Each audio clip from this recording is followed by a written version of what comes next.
Welcome back to Gibbo MMA. I'm going to dive straight into the UFC Vegas 106 main event. Firstly, hope you guys had a good day.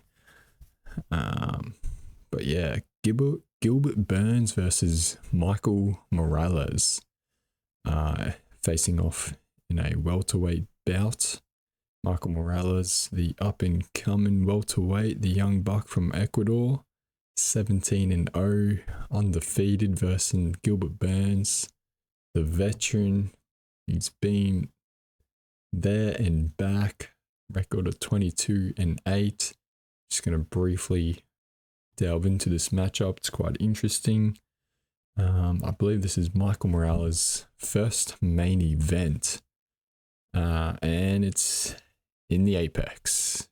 How good. So we go from Montreal, 19,000 to the mighty Apex of maybe 100 people. So yeah, I'm going to get into that a bit later about these watered down events, because this is a good main event, but I'm not going to go through the whole card, maybe another day this week, but yeah, they're becoming watered down and it's hard to get around it. But yeah, Gilbert Burns, we all know who he is. He's a fun fighter, Brazilian, he's got that jiu-jitsu base, but he's really powerful, explosive. But he is on that older side. He's on a 3-fight losing streak. He lost to Bilal, who was, up until the other day, the champ. And then he lost to Jack Della, who is now the champ. And we all know how that fight was. He was winning.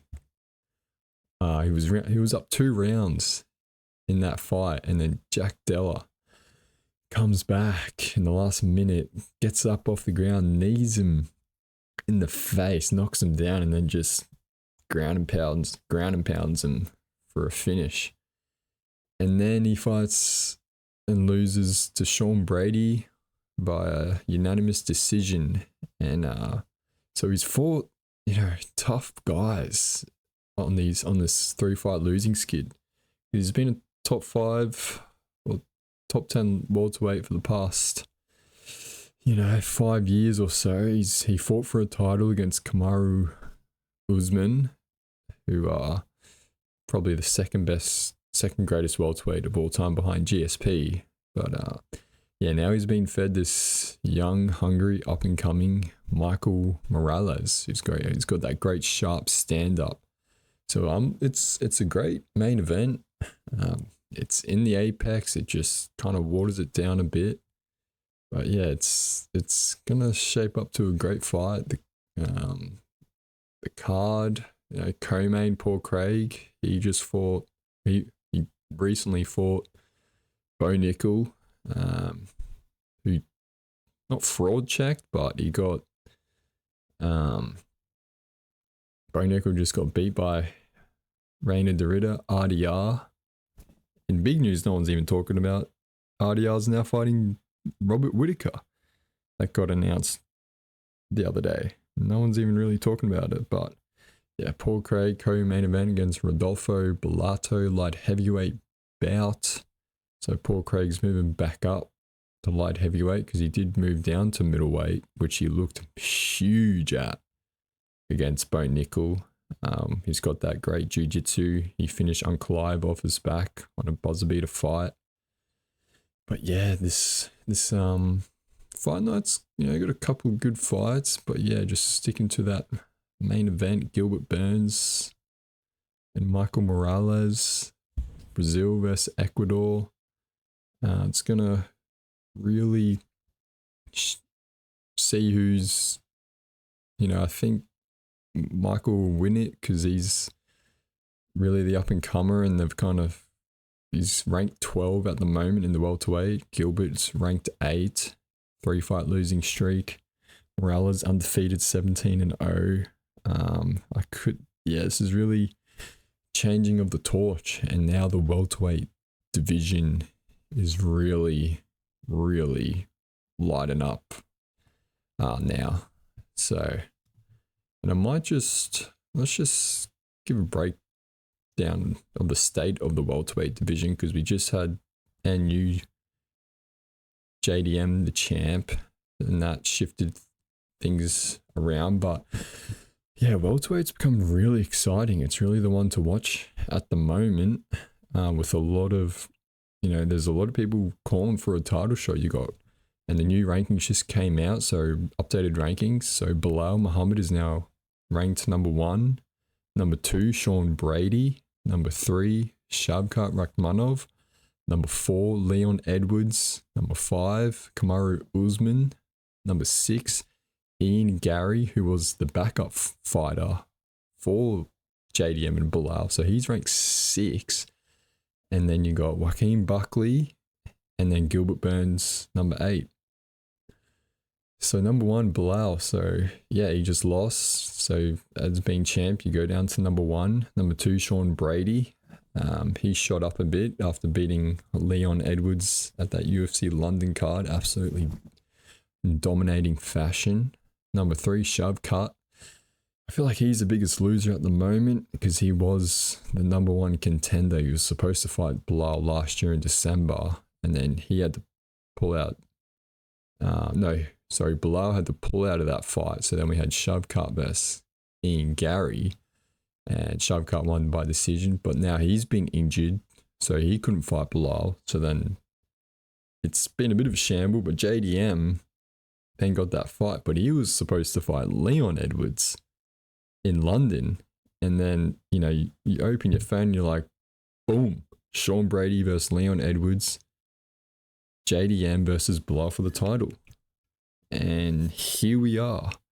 So Shavkat, who was ranked number 1, is now number 3, still on the sidelines. I'm not sure how his injuries are going, but it looks like he's going to have to fight someone else before he gets a title, since Islam wants to move up for that double champ status. And then you got Leon Rocky Edwards. Man, I had high hopes for him. I thought he was going to stick around as a champ for a bit longer, but Bilal gets the belt off him. And then, yeah, Leon, we just saw, because they fought at 4-5 a.m. in London, or UK, I can't remember if it was Manchester or not, that he just looked real lethargic and just, wasn't his night. The timing of the fight, he just looked really, flat. So we're like, all right, it just wasn't his night. Maybe he should fight at prime time. But then he fights Sean Brady, prime time in London, and just gets, didn't look any better. And so Leon, now, who was coming off that win over Kamaru Usman of that, head kick, I consider the greatest knockout of all time. People are saying Max Justin Gaethje. I understand, but I mean, just the moment of it all, down 4 rounds, potentially 5, 50-45 against Usman, and then just whips out that snapping leg kick and just absolutely sends Usman to a temporary graveyard, and he becomes champ. And I just think that's, one of the greatest title fight moments, and probably the greatest knockout of all time, just because of the moment of it all. But now he sits at 4th, and then Kamaru Usman now sits at 5 due to inactivity, being out, injuries. He's getting on. He's now matched up against number 7, Joaquin Buckley, who's just been on a massive trajectory. He beat Kobe Covington in Miami. And the welterweights division's really exciting.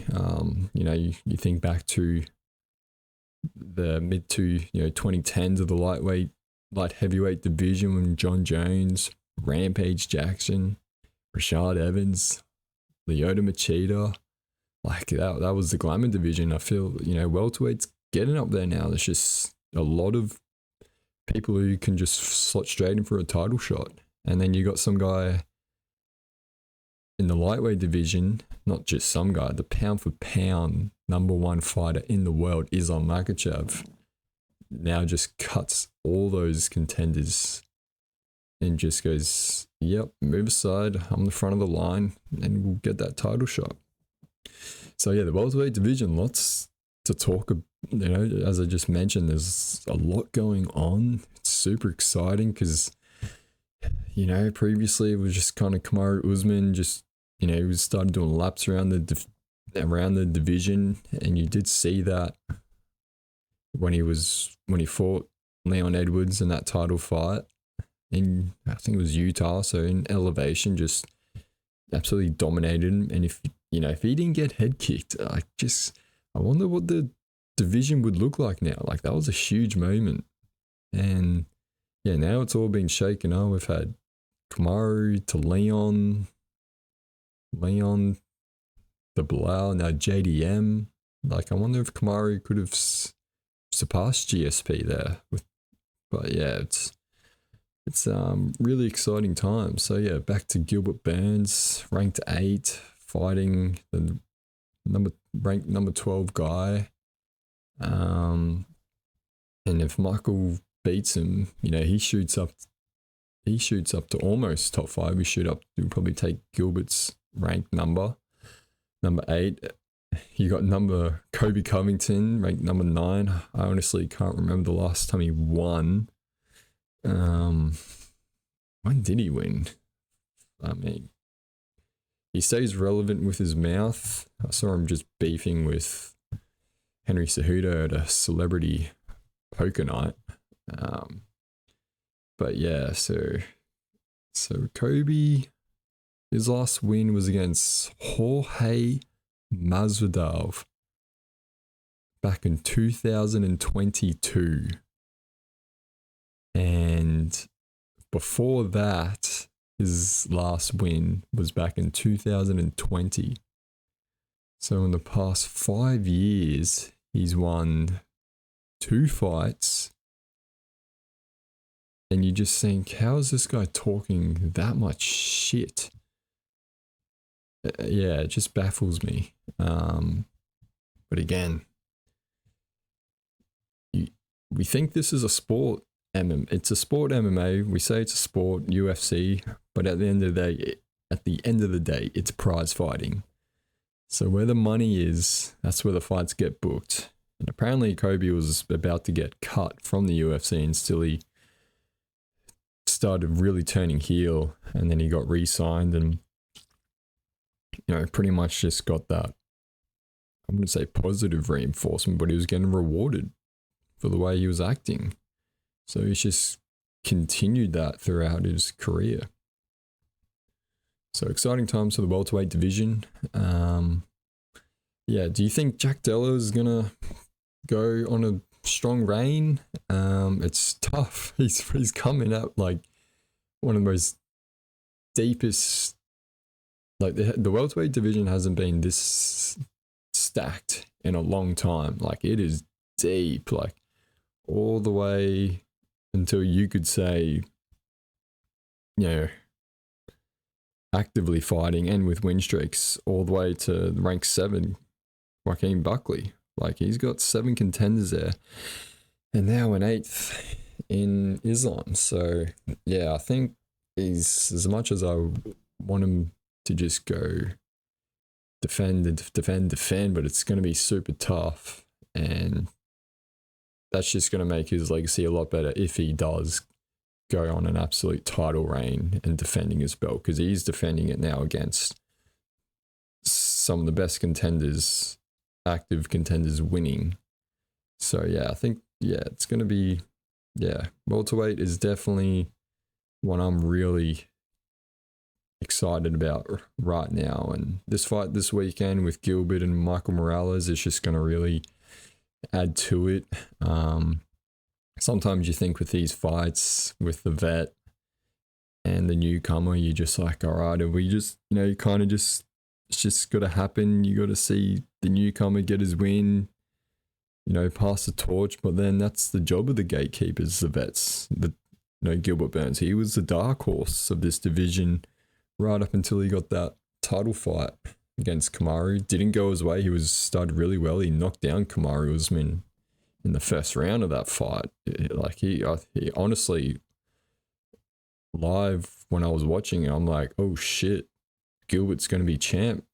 But Kamaru just came back and ended up finishing him. It was, you got to go back and watch that fight. It's a great fight. And it was during COVID. So like there wasn't really, I don't think there was a crowd, it didn't really do Kamaru Usman justice. Like I can't imagine, like if there was a crowd there, it would have made the moment that much bigger.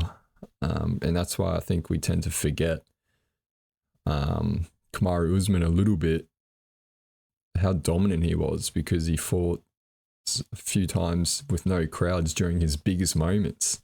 It wasn't until that Jorge Masvidal fight when he had the 1-2 knocked him clean. The sweat coming off Masvidal's face from the impact.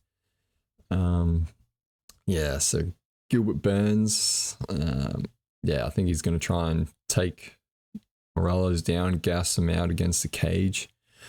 And just try and get a decision win. I think Morales will be looking bit of a point fighter. He does have knockouts. But I think just when you start stepping up in level, it's really hard to knock these guys out. I think he's either going to point fight him for a decision, or he'll be looking for that TKO win and really cement himself in that welterweight division and really start jumping up the rankings. So move, and with the co-main Paul Craig and him moving back up to light heavyweight. He's from Scotland, and I don't know if you've listened to him.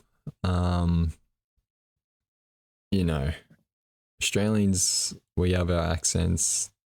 The UK have their accents, but this Scottish accent he has, I literally can't really understand him. Like if I'm watching little shorts of his podcast videos, I actually can't understand him. I got to read the subtitles. That's how strong of a Scottish accent he has.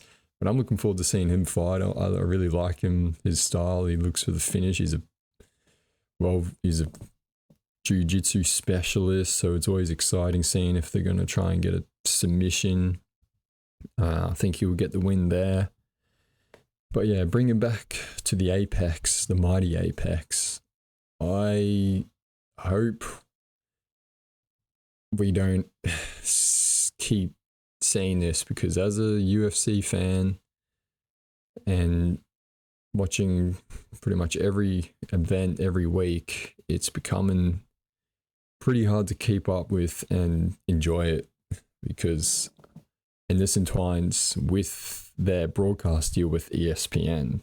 So they got that ESPN deal just before COVID, and they had to put on 44 fights a year, 44 events a year or something like that. And the Apex just made it nice and easy for them to get these events to meet their broadcast deal. And with that, you find these watered down cards of just like, they say they got 500 fighters or so on the roster. And it's just so hard to keep up with and get engaged and hyped for these cards. Like, there's 44 events and you got 13 fights on each event. There's 570 odd fights you have to watch. That's if you're trying to watch every fight. So if you're a casual, it's tough doing, and it's free, but it's not, because it's behind a paywall. So here in Australia, we have to, KOs seems to be the main one, which is $35 a month to have access, and you get all the other Australian sports and other American, NBA, MLB, NRL, AFL. You get those sports as well, but 570 odd fights, 44 events of the year. So yeah, it's tough doing, and I'm pretty keen to see what this new broadcast rights deal is going to be, because I'm hoping it's going to be less events, but they're going to mean more, because this main event, like it's a great main event, pretty much top 10, two top 10 fighters, you know, putting their life on the line. Like, you know, these guys are put, at the end of the day, this isn't a regular sport. Like, this is ancestral. You know, these people are putting their life on the line, fist fighting, kicking each other, trying to choke each other out. And yeah, so the max times a fighter might fight a year would be like 3 times.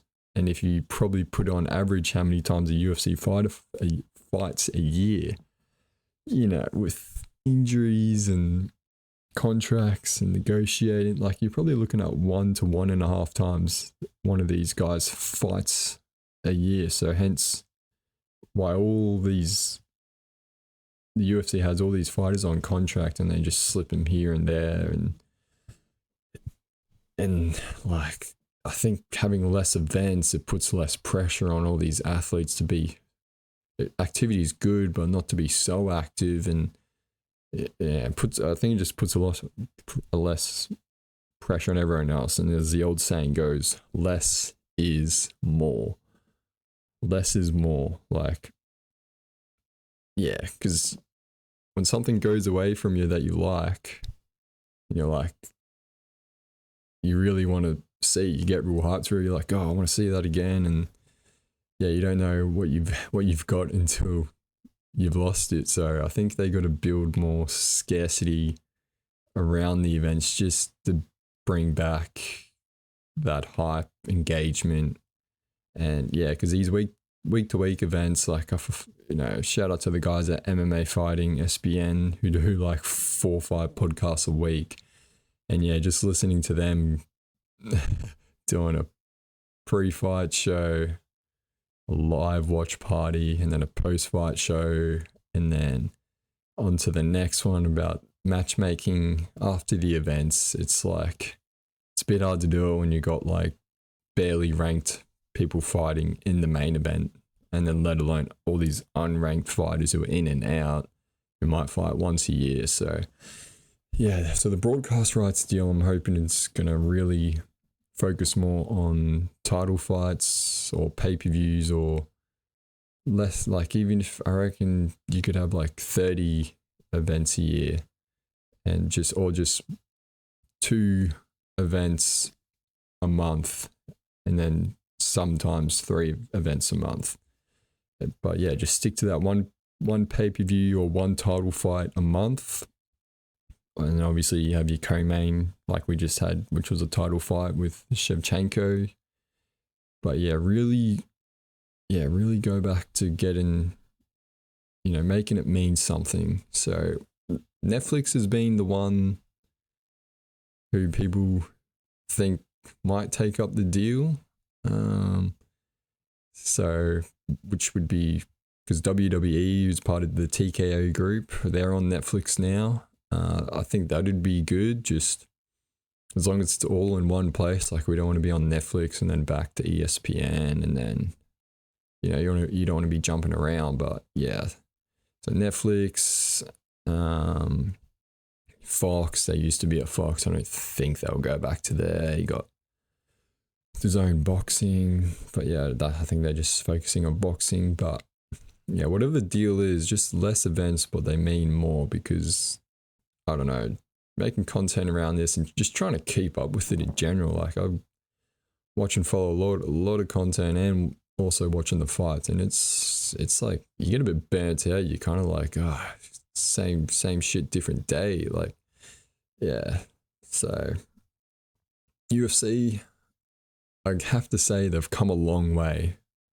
Like, I think they paid Spike TV like millions of dollars just to air the Ultimate Fighter season 1. Like, they were paying people to like have to broadcast their fights. So what I'm saying might sound a bit negative, but it's like we got to look back to where they've come from. So like it's all positive. So obviously when something gets really big and you start to poke holes at it, but you got to like think back, be a bit grateful and be like, UFC literally used to like pay for their stuff to be broadcasted. So they've come a long way, and it's, you know, they finally got into that position where, you know, they've got the power for these negotiation deals.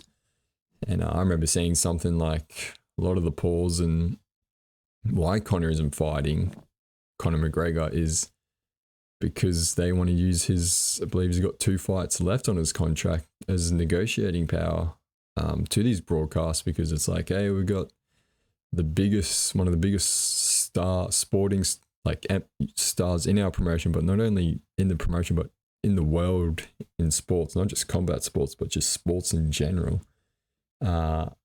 We have him contracted to us. So like, I think, yeah, they might be just holding out Conor McGregor's return. Obviously, he was supposed to return last year against Chandler and then broke his toe or whatever. But I feel like, yeah, use whatever you can to get the best deal. Yeah, so yeah, hoping it shapes up to be something good, so we don't have to. Because what events are we shaping up to in the next few weeks? So we got the Apex this weekend, Burns Morales, and then we got the Apex again, but we do have a week off though. Blanchfield Barber, and then we've got O'Malley Dvalishvili number 2 pay-per-view Newark. Usman Buckley State Farm, so that's a fight night. That's not in the Apex. Usman Buckley, like imagine having that in the Apex. Usman versus Buckley, like former champ. Buckley on the rise, and you chuck him in there with a 100 crowd audience. Like, that's just diabolical. So yeah, they've done that right. That's in Atlanta, UFC Atlanta. Then you got Hill Roundtree in Baku, first time in, as I can't even pronounce that country. And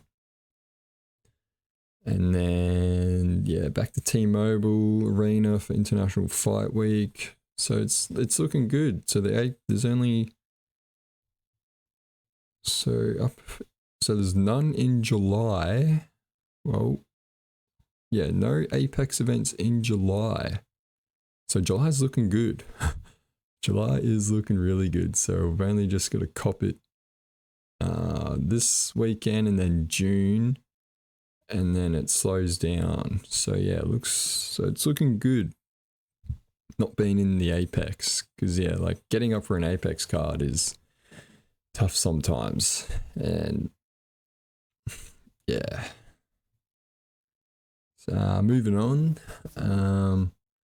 yeah. So I mentioned it before. I believe Robert Whittaker versus Reina Dorita just got announced the other day in the middleweight division fights. Saudi Arabia, Etihad Abu Dhabi, Etihad Arena. Yeah, that's big news flying under the radar. You don't usually see people win a fight. He only fought like last weekend, RDR, and he's got booked straight away. So that's making moves, which is good. Hats off to Bobby Knuckles for taking that fight. Because yeah, he's coming off that brutal loss to Hamza, where he just pretty much crushed his face. So yeah, that's an interesting matchup with Whittaker. That stand-up RDR, who's a big dude. Like, he was a 1 championship middleweight and light heavyweight champ. So he's a big guy, 6'4". If you didn't see him against Bo Nickel, he looked massive, and he made Bo Nickel look like a welterweight. Yeah, so that's exciting. And then, oh yeah, I wanted to mention PFL. So the PFL just announced the coming down to the Oceanic region. So they've launched PFL Pacific. So I guess that'd be the Australian, New Zealand, Pacific region. So they're going to bring their season down here, December or something at the end of the year. So that's some big news for the Oceanic region. Getting more MMA down these ways that isn't the UFC or just the regional promotions. Because yeah, PFL is like I'd say, yeah, the tier 2 promotion, UFC being like a tier 1. So, yeah, that's some big news, getting more traction down under. As you know, they've got Francis Ngannou signed to them, who's their heavyweight champ. They're trying to go to they're doing like a PFL Africa thing. Then you got Jake Paul, who's signed to them, who I think it's just more of an ambassador role because, yeah, I don't think he won't have a fight there. He says he will, but yeah, that's some great news for the region down under, giving more opportunities other than just this monopoly of the UFC. So, got to commend PFL for making those moves. Supposedly, yeah, they got a broadcast rights deal with Stan Channel 9. So yeah, that's some good news today that I heard. And yeah, and speaking of Pacific, I travelled to Auckland the other weekend for Stealth Fighters League 2. So that's a new promotion in New Zealand. I was in city of Auckland. Flew there for it, and yeah, what an event. That was something else. So yeah, I was there, and they just the usual up and coming fighters on the regional scene fighting. And then I think a co-main dropped out, and then on the day I just like looked at my phone and went on their Instagram to just see anything new, updates. And then I just see this co-main special surprise event, and I was like, oh, I don't remember seeing that.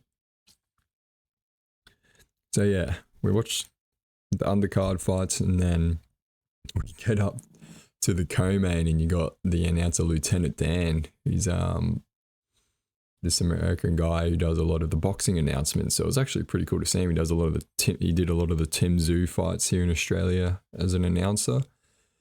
And he's on the announcement going, he doesn't even know what it is.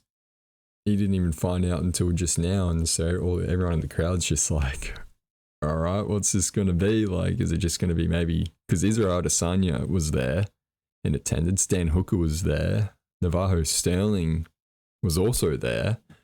So they had all these, city kickboxing guys there, and I'm like, well, Navajo's, he just fought and won. So this was a week out from his Montreal fight that just happened. And I was like, oh, I wonder if any of these guys are going to get in, maybe do like a bit of a celebrity little sparring session with someone from the crowd or something. But Lieutenant Dan gets to the announcement, and they got this surprise, like, sword fighting medieval combat fight. And everyone just like goes, what the fuck? No way. What, like, you're trying to like imagine what that is. And then you get to the walkouts, and there's this guy just walking out in full on Game of Thrones armor. It's like, he said it was in the post-fight speech, like 30 kilos of armor he was wearing. And then just walking out in this absolute, 30 kilos of metal steel, sword, shield and all, face covered, helmet, boots, steel boots, whatever, all the lot, like full on, like, yeah, medieval shit, like we're fighting at dawn, let's go. So these two guys full on square off, medieval times, like, the King of England's watching, type of shit.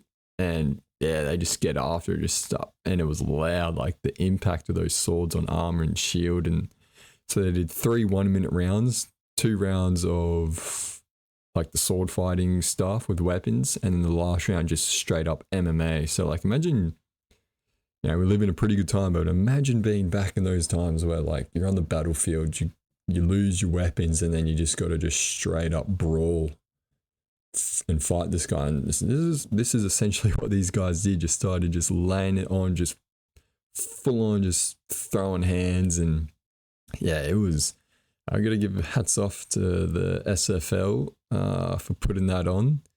Really innovative. And yeah, huge things happening in New Zealand. Looks like City Kickboxing is really getting behind this, because a lot of their fighters are on the promotion. Adesanya was there, Dan Hooker, as mentioned, really getting behind it.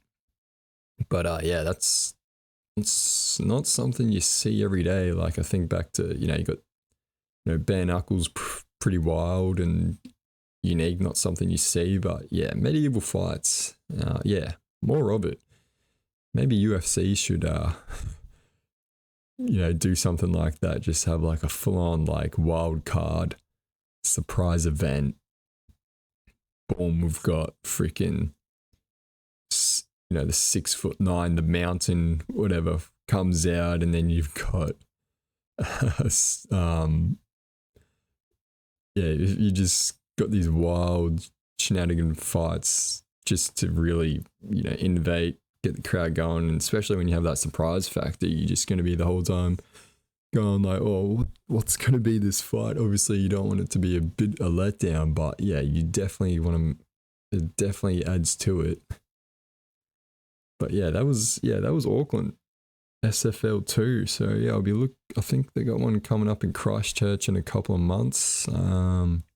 Yeah, maybe I have to get back over there for that. But yeah, that was pretty exciting stuff. But yeah, there's a little breakdown of the main event this weekend. I might get into the rest of the card another time. But yeah, let us know your thoughts about the Gilbert Burns Morales fights. Who you think's going to win that? I think Michael Morales will win that decision TKO. As much as I like Gilbert Burns, I think he's just going to go back to that safe style, clinching against the cage and try and take him down and just play the veteran move. That's his path to victory. But I think Morales is just too young, too sharp, too fresh, and is just going to piece him up. But yeah, let me know your thoughts on that fight. All right, thanks guys, hope you have a good day. I'll see you next time.